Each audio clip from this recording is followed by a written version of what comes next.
Audio Jungle.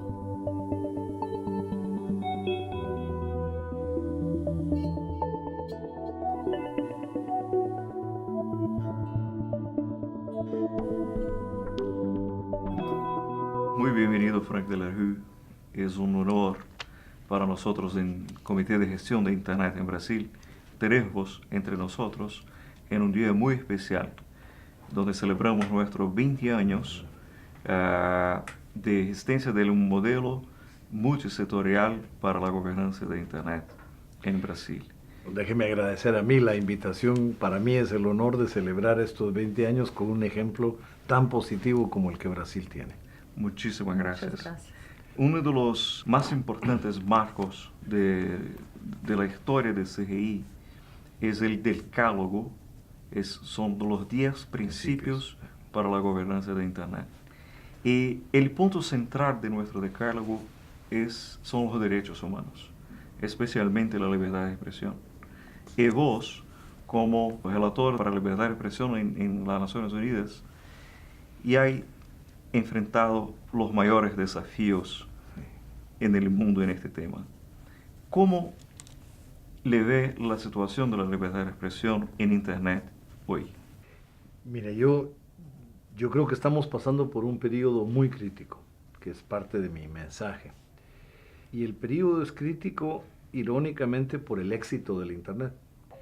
Internet empezó siendo un intercambio de información entre científicos, después pasó a ser un medio de comunicación y de correspondencia y de correo electrónico, y después vinieron las redes sociales, y creo que nadie esperaba que la tecnología evolucionó tan rápido y el uso se generalizó tan pronto que hoy el Internet es un fenómeno masivo en el mundo, a pesar de que hay grandes desafíos de acceso, que yo he insistido mucho, especialmente en el mundo en vías de desarrollo. Es uno de los objetivos que debemos de tener y en los objetivos del milenio. Pero también creo que uno de los fenómenos que el Internet provocó hoy es que hay mucho más información fluyendo. Y esto ha provocado más transparencia. Y la transparencia y la información provoca más participación ciudadana. Entonces yo creo que la crisis viene de que los gobiernos se sienten amenazados cada vez más, los líderes políticos. De hecho, hay algunos tratados que yo he leído recientemente sobre la reducción de poder de los gobiernos. Los gobiernos antes, las monarquías o los gobiernos presidencialistas o gobiernos parlamentarios, en general tenían un nivel de autoridad que funcionaba con mucha secretividad. Y entonces el Internet ha permitido que se vaya quitando la secretividad y sale a luz todo. Y esta transparencia le da más poder a la ciudadanía. Esto es muy positivo y adicional a esto vinieron los ejemplos de las movilizaciones de Túnez y de Egipto, que no fueron producto del Internet, fue producto de la población, digamos, de Túnez y Egipto, pero usando el Internet como un medio de convocatoria. Entonces yo creo que esto provocó un gran temor en el mundo en general y hay hoy, creo yo, la tendencia de querer ponerle controles al Internet que el Internet no tenía antes. Cuando se habla de la gobernanza del Internet, se habla de, digamos, de regulaciones mucho más definidas y se pierde lo que para mí Brasil sentó las bases importantes, y es de que la regulación más común que tenemos en el mundo son los derechos humanos. Sí. Y la forma de garantizar de que todos vamos a poder usar el Internet igual es tener un enfoque de derechos humanos y de libertad de expresión en el manejo del Internet. Entonces yo creo que en esta crisis del mundo que está empezando, el modelo de Brasil ha sido un modelo que asenta una posición distinta y muy importante. ¿Ustedes acreditan que el marco civil de Internet aprobado ahora en Brasil, año pasado, 2014, puede ofrecer respuestas a la sociedad para garantizar la libertad de expresión? ¿Hay herramientas suficientes para esto? Yo te diría primero que en Brasil me gustó en primer lugar el proceso de cómo llegaron a la ley de marco civil. Es decir, todo mundo habla del multi-stakeholder dialogue, digamos, del diálogo multisectorial. En Internet habían 2 o 3 principios muy generales, digamos. Uno es de que el Internet tenía que evolucionar con mucha libertad, Ujú. con poca regulación. El segundo es que tenía que ser producto de un multi-stakeholder dialogue para que todos los sectores pudieran participar. Y el tercero es que la red debía ser neutral. Esos eran más o menos los principios generales que todo el mundo aceptaba. Algunos empiezan a retroceder. Ujú. Pero en lo del diálogo, yo creo que lo del diálogo fue más o menos simbólico, porque el Internet empezó con académicos en el mundo, quienes inventaron el Internet, y en Brasil el CGI empezó con académicos que decidieron empezar a convocar. Pero lo importante era que se convocara a otros sectores. Y de alguna forma en el mundo lo que hizo Brasil fue institucionalizar ese multi-stakeholder dialogue, ese diálogo intersectorial, creando el CGI. Entonces el primer paso para mí, porque una política pública se fortalece con la institucionalización. Entonces yo veo que Brasil es el ejemplo clásico y el único que he visto funcional donde este diálogo está institucionalizado, está oficializado en una institución y funciona bien, todo el mundo está contento. Y después el CGI pasa a los 10 principios. De los 10 principios, que me gustaría también hablar de los principios, de los 10 principios incluso se pasa a una política pública. Sí. Yo estaba en la Asamblea General el año pasado cuando la presidenta Dilma Rousseff tomó su discurso en la Asamblea General y planteó los 10 principios y habló de los 5 primeros principios, digamos, ¿no? Pero fue clarísima en decir un enfoque de libertad de expresión y derechos humanos, ¿no? Sí. Un enfoque de gobernanza democrática. El Internet debe ser gobernado con principios democráticos en sociedades democráticas. El Internet debe tener universalidad. Si tiene un enfoque de derechos humanos, los derechos humanos son universales, el Internet debe ser universal en su ejercicio. Eso tiene que ver mucho con el acceso. Y el Internet debe representar la multiculturalidad del mundo y debe representar la neutralidad de un servicio que está para todos, sin intereses ideológicos, ni fronteras, ni corporativos, nada. Entonces, cuando ella dijo esto en la Asamblea General, causó un gran impacto, porque ningún gobierno había planteado con esa claridad. Entonces, pasaron de los 10 principios a la política pública, y de la política pública a la aprobación de la ley de marco civil. Y yo creo que este es el paso más importante. Por supuesto que a la ley de marco civil en el futuro se le van a hacer adiciones y siempre hay algunas cosas que se pueden mejorar. Pero la ley de marco civil es una muy buena ley, producto de esta evolución, de este diálogo multisectorial, de 10 principios tomando la base de los derechos humanos. Entonces a mí me parece que el proceso también mismo de Brasil es el que hay que rescatar en el mundo. Estos principios están todos previstos claramente en el marco civil. Exactamente. Fue la inspiración de la política pública y de la ley de marco civil. Yo creo que esto es fundamental. Sí. Los críticos del modelo multi-stakeholder, al punto que los procesos decisorios son muy largos, que la producción del consenso en algunos casos no es posible. Por ejemplo, hay gobiernos que dicen que en temas de seguridad, en temas de la defensa, estos son papeles exclusivos del gobierno. Otros que dicen que hay que tomar decisiones a pronto porque no se puede esperar tanto por el consenso. Está probado que el modelo multi-stakeholder es el más legítimo, pero claro, la producción de consenso se lleva tiempo. ¿Cuáles son los desafíos para que instituciones multilaterales como las Naciones Unidas tienen para internalizar en sus procesos de tomada de decisiones la participación de la sociedad civil, de las empresas también, de la academia, la comunidad técnica? O sea, ¿de qué manera las instituciones internacionales pueden adaptarse para el modelo multi-stakeholder? En primer lugar, creo que el modelo de multi-stakeholder, de diálogo intersectorial, es importante para todas las decisiones, pero no necesariamente es igual de necesario en todas. Para Internet sí es absolutamente necesario, creo yo, diferente a otras. ¿Por qué? Porque el Internet tiene tremendo poder político, entonces es un ejercicio de ciudadanía.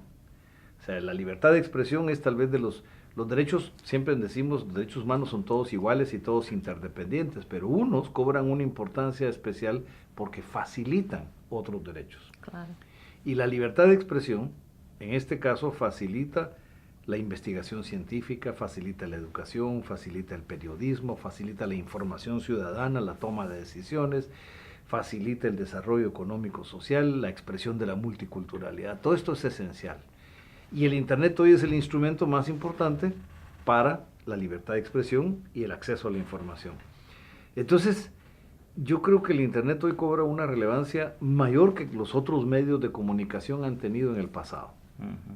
Y tiene lo que el Internet trajo de nuevo a la comunicación, es que la comunicación siempre fue unilineal. Un comunicador dirigía un mensaje a una persona o a un público específico. Sí. El Internet lo que trajo es el carácter interactivo. Hay una comunicación en tiempo real, hay una respuesta en tiempo real, pero además puede ir a múltiples personas, pueden comentar entre sí o pueden reproducir el mensaje y tirarlo en redes. Entonces tiene una función totalmente distinta. Esto, si se lo dejamos a los gobiernos, va a ser el control de la ciudadanía, que es el crear un régimen autoritario. Si se lo dejamos a las corporaciones económicas, va a responder únicamente a sus intereses económicos. Y entonces la gente más pobre, los sectores con más desventaja económica van a quedar al margen de las nuevas tecnologías. Y la brecha digital va a ser más grande. Yo he confirmado en mi propio país que hay una brecha de género en el Internet, en las zonas rurales, porque a los hombres se les da acceso por el Cafenet y a las niñas y a las mujeres no tienen el mismo acceso. Entonces nosotros debemos de usar el Internet a la inversa, usar el Internet para reparar las diferencias, para darle igual acceso a las mujeres, para darle acceso a las zonas rurales, para no convertir al... Está bien que haya corporaciones económicas, yo no tengo problema con eso, pero que no sea solo lo económico lo que dirija toma las decisiones, igual que en los gobiernos no sea solo lo político. Y hoy tenemos un factor nuevo que es más complicado, que es el tema de seguridad, que tú lo decías, ¿no? Hoy, con el terrorismo mundial, que es real, yo no lo niego, yo creo que existe un mayor riesgo en el mundo, hay terrorismo en el mundo, pero el Internet debe verse como parte de la solución y no como parte del problema. Claro. Entonces, ¿por qué? Porque el Internet puede ser que crezca la comprensión del mundo, que suavice. UNESCO tiene en su capítulo primero de la Constitución, en su artículo primero dice, construir la paz facilitando el libre flujo de ideas y de conocimiento entre los pueblos del mundo. Esa es la función del Internet, construir la paz facilitando un flujo de ideas y de conocimiento. Entonces, limitar el Internet no ayuda a superar la crisis de seguridad, sino la complica. Claro. Sin duda. Uno piensa que es una medida civilizatoria también las personas se arrependerem de certas fatos, de certos atos e que puedan, não sendo pessoas públicas, ter o direito de desindexar determinadas informações que não tenham caráter público. Yo creo que para mí hay derechos inherentes. Hay que desindexar, por ejemplo, por supuesto, todo lo que fue información maliciosa. Digamos, si es información que no es cierta o que fue información exagerada para hacer daño a la reputación de personas. Eso está en el artículo 19 del Pacto de Derechos Civiles, la protección del honor y la reputación de las personas. Entonces hay limitaciones a eso. Creo que se puede desindexar, digamos, algunos elementos que puedan ser dañinos para la niñez o para el núcleo familiar. Pero en términos generales, la resolución de Europa estaba basada en una quiebra. Sí. Y para mí eso es una información relevante, porque si yo voy a buscar trabajo en una empresa, la empresa tiene derecho de saber si yo alguna vez estuve en quiebra a nivel personal o tuve que devolver mi vivienda. Es muy difícil determinar qué es una información real o no. Al igual que es muy difícil determinar quién es una persona pública, porque hoy yo puedo ser un ciudadano común, pero mañana quiero ser candidato a una alcaldía, a una prefectura o al parlamento. Entonces, me parece a mí que yo sí creo que hay limitaciones, no estoy totalmente en contra, pero creo que hay que tener mucho cuidado. Más bien, me parece que el tema más grave no lo tocaron en la resolución, es qué pasa con la información, quién archiva la información Sí. que tienen los servidores, las redes sociales. Información que la gente voluntaria, las personas voluntariamente han subido al Internet. Pero ¿qué hacen con esa información? Porque ahí sí hay una violación de privacidad. Sí. Porque muchos de estos servicios están vendiendo la información o los están concentrando para fines comerciales sin avisarle al consumidor, a la persona que subió eso. Entonces, a mí me parece que hay temas muy importantes que hay que tratar, pero no es lo mismo eso a querer desindexar información. Claro. El desafío es cómo implementar estos principios, porque le recuerdo, por ejemplo, que el tema de la pornografía infantil, hay casi que una unanimidad en el mundo sobre la necesidad de remover los contenidos de pornografía infantil en línea, pero las respuestas que los diferentes actores, los diferentes gobiernos ofrecen a este problema son distintas. Por ejemplo, hay sectores que defienden el bloqueo de los websites. Hay otros que defienden la remoción de nombres de dominio porque en un sitio web hay una imagen o un texto, hay algo que viola estos derechos y por tanto tiene que bajar todo. O sea, son medidas desproporcionales. Lo que pregunto es cómo implementar estos principios universalmente reconocidos en línea. El ejemplo más clásico es el del terrorismo, porque todos estamos de acuerdo que hay que prevenir los actos terroristas. Entonces, antes te decían algunos, bueno, la actividad de vigilancia, el surveillance que le llaman, Sí. es una actividad legítima del Estado si hay una autorización en un sistema democrático, si hay las tres condiciones, si es una actividad reconocida por ley y que implica una autoridad distinta a la que la hace, a que la autorice, Claro. si es necesaria, absolutamente necesaria y proporcional. Sin embargo, hay quienes hoy están diciendo no, hay que prevenir los actos de terrorismo, entonces hay que hacer una vigilancia masiva. Entonces yo dije en mis informes, la vigilancia masiva per se es una violación a la privacidad y por consiguiente una inhibición a la libertad de expresión. Sí. Porque no se puede hacer solo porque yo pienso, o sea, yo creo que puede haber vigilancia incluso colectiva, puede ser hasta en una aldea o en un lugar específico donde se sabe que se está planeando, pero siempre siguiendo el debido proceso democrático, siguiendo una autoridad externa a la que la practica, que lo autoriza y lo monitorea, y por un tiempo limitado, no puede ser algo permanente, digamos, como lo hace. Entonces ahí hay una contradicción que no nos hemos puesto de acuerdo, digamos, en el tema de seguridad. ¿Hasta dónde? Y un poco la idea es de que, porque la misma opinión pública piensa que están dispuestos a ceder a la privacidad para tener más seguridad. Yo creo que esta es una fórmula muy peligrosa porque cuando se cede a la privacidad, en el fondo se le está dando excesivo poder al Estado, que se va convirtiendo en poder político. Claro. Porque hay que recordar que muchos de los escándalos de monitoreo de las comunicaciones era por intereses partidarios, de un partido político, de un candidato que quería imponer. Entonces es una fórmula muy peligrosa porque entonces en lugar de fortalecer la democracia, vamos a debilitar nuestras propias democracias, creo yo, en el proceso. Y lo mismo con la pornografía infantil, porque yo creo que la pornografía infantil es horrenda y creo que hay que responder con derecho penal, hay que investigar al crimen organizado, porque es producto del crimen organizado, hay que procesar a los responsables y todo lo demás. Sí creo que hay que bajar las imágenes cuando el público las ve y denuncia que hay imágenes pero no hay que pensar en una política intervencionista o de monitoreo como la principal alternativa, sino hay que pensar más bien en una política penal de investigación seria para sancionar a los responsables.